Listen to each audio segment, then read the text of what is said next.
हर हर महादेव, जय शिव शंभू। उज्जैनी में राजा चंद्रसेन का राज था।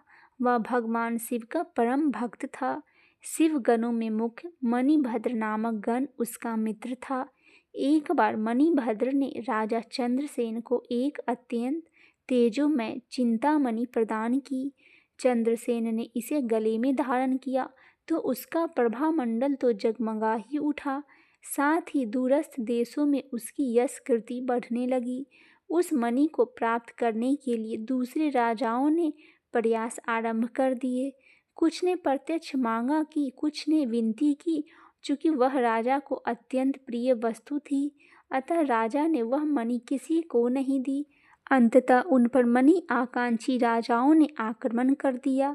शिव भक्त चंद्रसेन भगवान महाकाल की शरण में जाकर ध्यान मगन हो गए।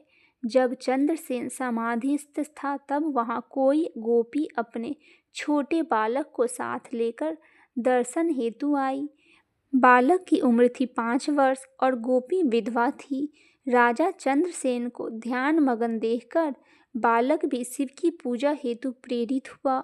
वह कहीं से एक पासन ले आया और अपने घर के एकांत स्थल में बैठकर भक्ति भाव से शिवलिंग की पूजा करने लगा। कुछ देर पश्चात उसकी माता ने भोजन के लिए उसे बुलाया, किंतु वह नहीं आया। फिर बुलाया, फिर भी वह नहीं आया।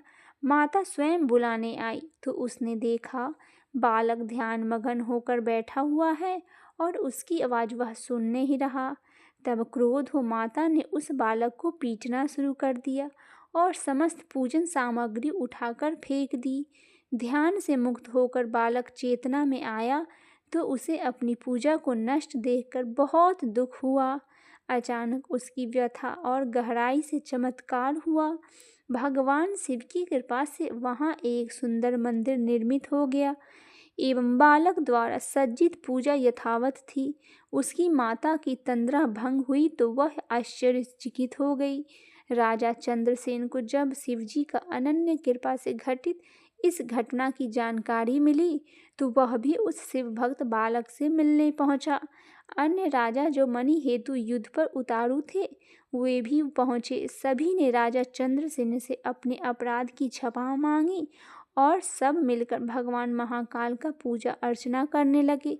तभी वहां राम भक्त श्री हनुमान जी अवतरित हुए और उन्होंने गोप बालक को गोद में बिठाकर सभी राजाओं और उपस्थित जन समुदाय को संबोधित किया, अर्थात शिव के अतिरिक्त प्राणियों की कोई गति नहीं है। इस गोप बालक ने अनंत शिव पूजा को मात्र देखकर ही बिना किसी मंत्र अथवा विधि विधान के शिव आराधना कर शिव तत्व सर्वाधिक मंगल को प्राप्त किया।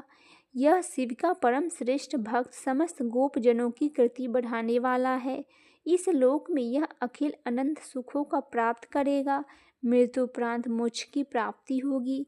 इसी के वंश का 8वां पुरुष महायशस्वी नंद होगा, जिसके पुत्र के रूप में स्वयं नारायण कृष्ण नाम से प्रतिष्ठित होंगे। कहा जाता है भगवान महाकाल तब से ही उज्जैनी में स्वयं विराजमान है।